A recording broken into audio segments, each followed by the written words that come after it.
Hi everybody, welcome back to another episode of the Search Podcast. I'm Elliot Manning.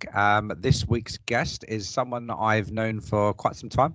We were having many conversations last year during the midst of the pandemic and COVID, etc. But ultimately, Kim has found and is working in the most amazing role. But I'll let you tell everyone a bit more about yourself, Kim. Sure.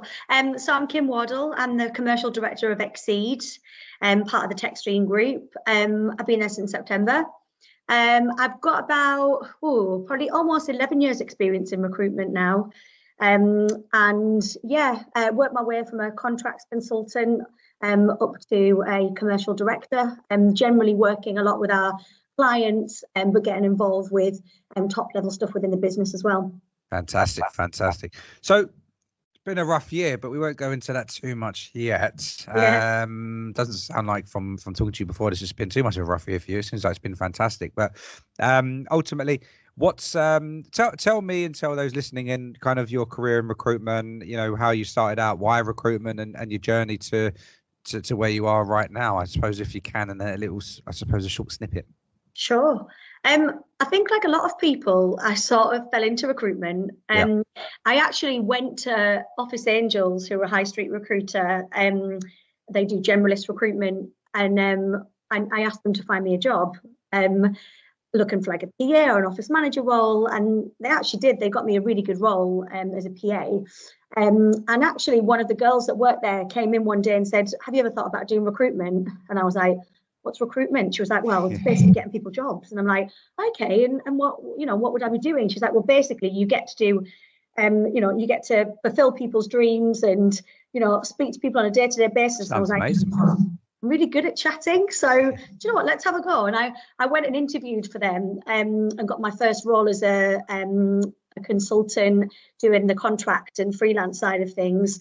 And I started there and was really lucky. Within about 5 months, I'd taken a contract desk from about £5,000 a week to £11,500, £12,000, with over 100 runners. I absolutely loved it. It was fast paced. It was everything I'd wanted it to be. Chatting all day long and finding people great jobs. And yeah, it was a brilliant start. And the Adecco Group and Office Angels have really good training, so I think it was a good grounding for me to start out.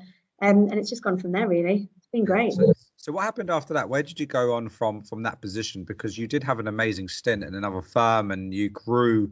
I personally have seen from speaking to you anyway, because I've worked with you, as a recruiter to a leadership role. Yeah. Do you know what? I've been lucky actually in all of my roles, really. I say lucky, I am a hard worker. Recruitment is not as easy as everyone thinks it is. Some people come in and go, "Oh, this is easy," and it's not. Like, you do have to put the work in. But I got to the point at Office Angels where I almost wanted to specialize in something. And actually one of my friends, Ross Taylor, who actually owns Hidden now, had set up a company called Gemini. When I first got into recruitment, I was like, take me on. And he was like, "Why, what you billing?" And I told him, and then he was like, "Oh, you're actually all right." And so I went to Gemini and started out there. Gemini were a sort of advertising specialist recruiter. And I started out doing tech and then quickly moved into creative and design on the freelance side. And I absolutely loved it. It was just brilliant. The advertising industry is just so fun. The most lovely, incredible people, and I just absolutely loved my job. It was brilliant. So there I worked for about 4 years on the freelance team, managed to build a desk of about £500,000 on the contract side, freelance side. And then it got to the point where I was sort of chomping at the bit to do something new. Yeah. And I started getting involved with sort of the leadership and I finally got promoted to an associate director and sat on the board, and it was brilliant. And I got involved with everything from internal hiring to more client-facing stuff. And I think that's where my commercial role took off rather than doing management and managing a team. I actually loved going out and winning new business. Yeah. So it sort of took off from there. And then I almost become the commercial director for the business there as well. So I was at Gemini for about 8 years, left there as a director, like sort of running the business. And then I left there and went traveling for a little bit, had a short stint at another agency, and then started at Xcede in September. Brilliant. last year. So what I'd like to understand a little bit more is at what point in your career after doing recruitment and being really successful did you think, do you know what route should I go down? Should I go down a leadership route or should I go down a principal route and be more selfish and just focus on myself? Did you ever get pushed down one or the other? Did you decide that I wanted to do one or the other, or did it just come naturally? Because there's so many people I've spoken to and there's 3 different avenues of where it could go to. How did it work for you? You know what? It's funny actually, because I was always so focused on billing and bringing on new business. So I used to bring on new business myself, but was really good at bringing on new business for the rest of the company as well. It wasn't just, I'm just going to focus on creative and design. I focused on bringing it for everyone else as well. And it was actually my CEO, Michelle Watkins at the time, who sat me down and said, look, we really want to promote you, but don't take this the wrong way. We don't want you to be a manager. And I was like, oh, am I not good enough? And she was like, no, it's nothing about that. She said, but you're really good at the people side externally, and we'd love you to go out and win business for everyone. And I was like, oh, okay, cool, that sounds good. And actually, do you know what? It was the best decision because I think my strong points were winning the business. Yes, I do like managing, and I have managed to do that throughout my career. But actually, it's the external stuff that I love, like building client relationships and getting to know people's organisations. I think that's where my strong points were. So yes, it did sort of come from someone going, I'm going to push you down that route. But actually, it was probably the best decision I made doing it. It was great.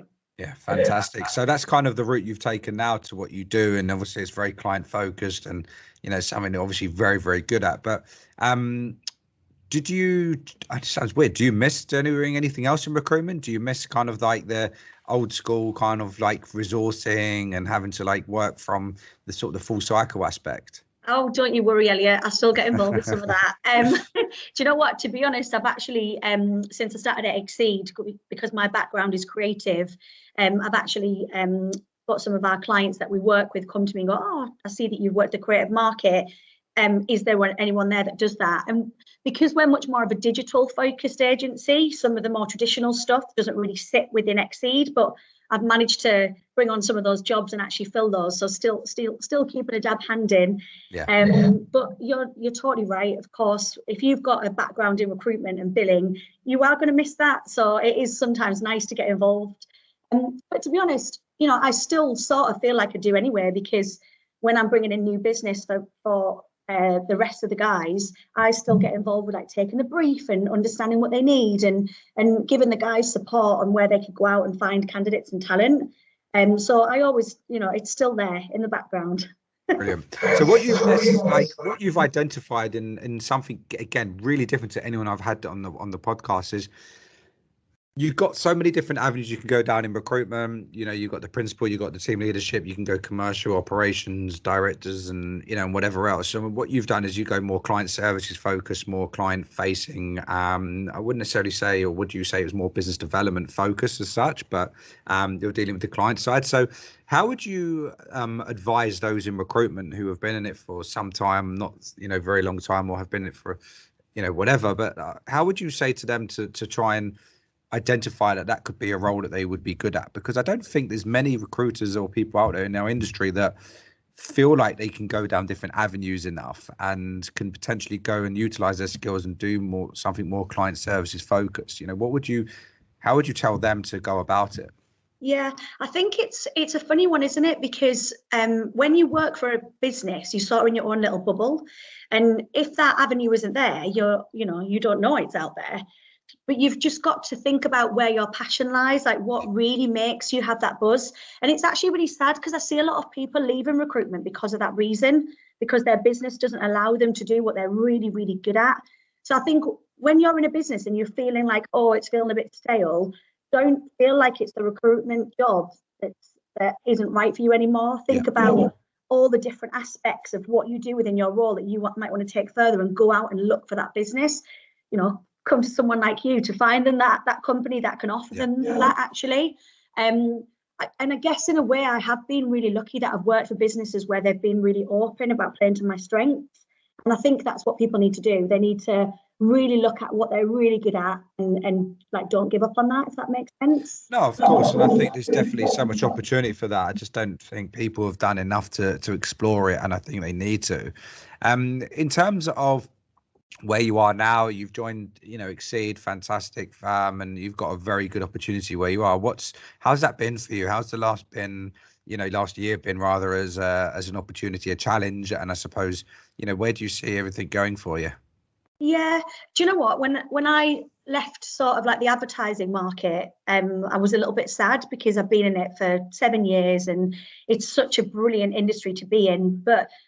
And on that actually has really picked up. It did obviously have a low point during COVID, which is really sad, and seeing a lot of creators out of work. It's just awful.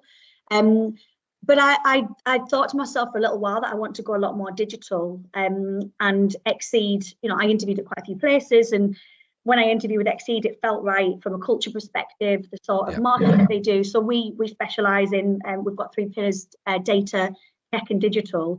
It just felt really right. And I think I joined at the best time because the market was just about to start picking up in September.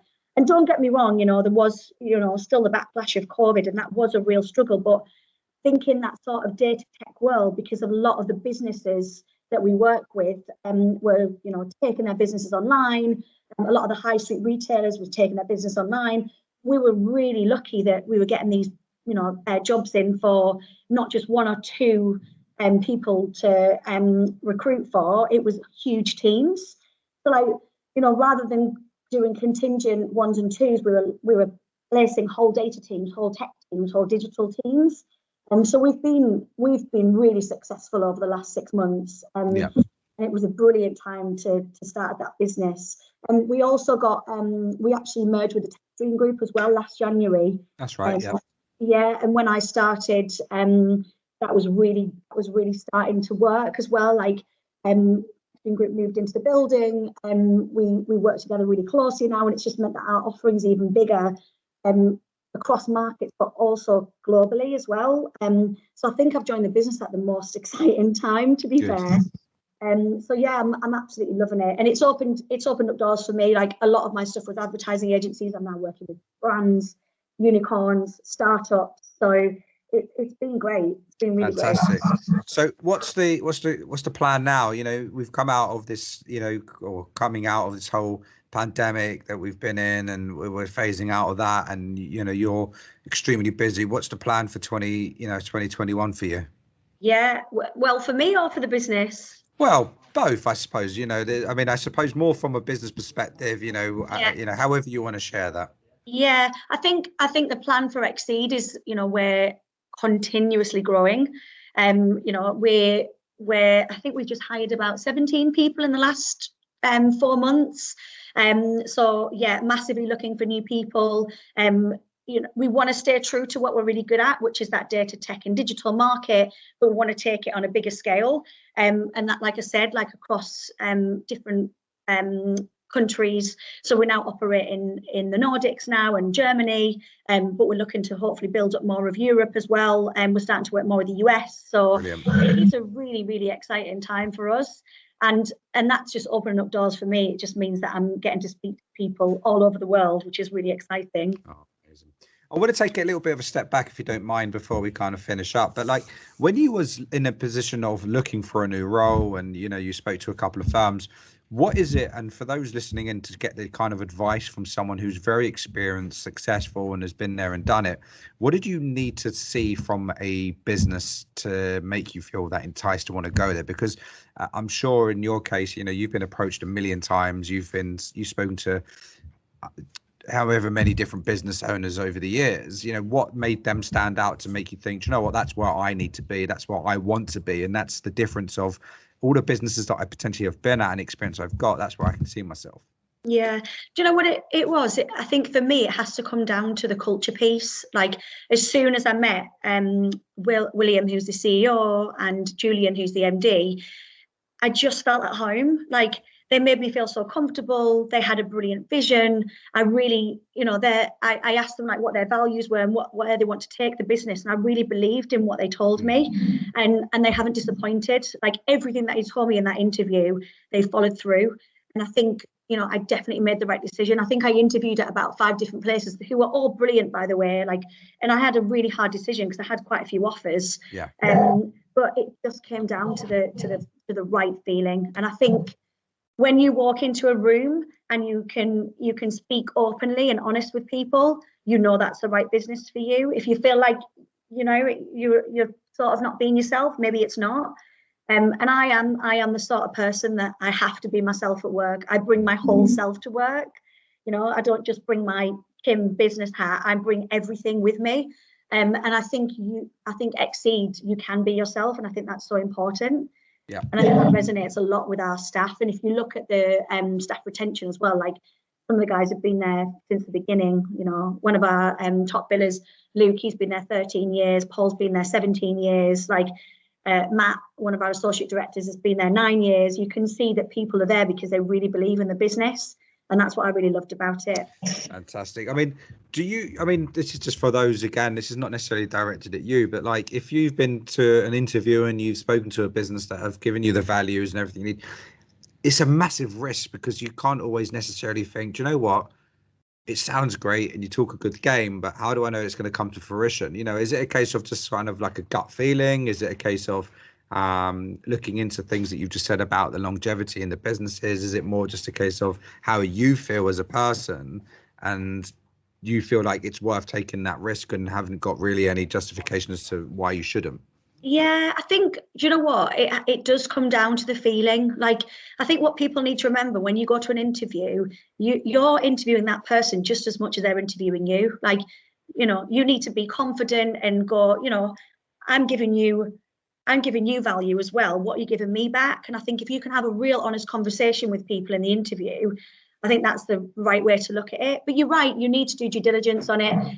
I think platforms like Glassdoor, aren't necessarily the best place to look because the people that tend to write on those sorts of platforms are the people that were unhappy and, it wasn't good at the end. But I think definitely, for me, I met quite a lot of the team and just getting a vibe from them, about, and then being honest as well. What did they not like about the business? What did they love about the business? I wanted to find out everything, and it definitely boiled down to the feeling, Elliot. I think. Yeah, good. Yeah, when I left, I remember leaving the interview and going, do you know what? This is the place for me. I really, really like it. So yeah, I definitely think it's down to that. No, look, there's a lot of people out there at the minute interviewing, as you can imagine. The market is chaotic, people are all over the place, and it's an interesting place to be right now. So it's just good to get that insight from someone like yourself who has been there, done it, and can potentially advise people to what to look for and what to look at when they're interviewing all these different companies that are all selling a good game and saying the right things, which I'm sure you've seen many times yourself. But it's not about that. It's about where do you feel best comfortable to be and where you'll be happy with. And yeah, look, I agree with you. Being able to be open and honest about things in an interview is with the owners, directors, whoever it is a massive difference. Because there's not many. And I've seen this and I can say it quite openly, there's not many recruitment company owners, directors and businesses out there that can allow you to think and talk like that in an interview because it's all about them and just them and what they want and what they perceive things to be. Yeah, I think you're right. And I think, someone at a more junior level, they'd probably be a bit nervous about feeling that they can interview the other person. But I think it's about asking the right questions, throwing back questions to that interviewer, what is it that you love about working here? And being honest, what are the things that you don't like? What are you going to change? Yeah. Bringing those questions to the table. I think you are completely in your own right to do that. At the end of the day, you want to make sure that your next job is going to be a big part of your career. So it has to be right. But I think actually a lot of business leaders, and I know for me, that when I interview people, if someone came to me with those questions, I'd be like, I love that. They're really interested to know that this is the right home for them. Yeah. So yeah. I think it's actually fine to do that and ask those sorts of questions for sure. Perfect. So, Kim, love to have you on. Really appreciate it. I've just made a note of the last thing that you just mentioned because I find it really interesting. This is like, look, I mean, it's an exciting year for you in many different ways. There's loads of things to look forward to. I think you've made a really good choice. I know the business really well. We've worked with them for many, many years since they were, 10, 15, 20 heads. And, and I can see the growth and the potential in the business. If anyone's got any questions that they'd like to ask you, obviously, I'll make sure that they reach out to you directly, and I'll push them in your way. There's your market of client services, to me, is another avenue of this industry that people need to be aware of and can see themselves going down, rather than just constantly thinking that 360 recruitment, BD, cold calling. It's not always necessarily about delivery, headhunting. There's so much more to it. So I'm pleased to, and I'm glad to have had you on here. Really appreciate your time, and I'm hoping that we'll speak again soon. Definitely. And like you said, if people are looking for a really great company to work for on recruitment, Xcede are hiring, so get in touch with me for sure. Definitely, they will do. I'll make sure they reach out to you yourself. That's absolutely fine. But again, Kim, you're a star. Thank you so much. Thanks for having me on, Elliot. Pleasure. Absolute pleasure. See you later. Right.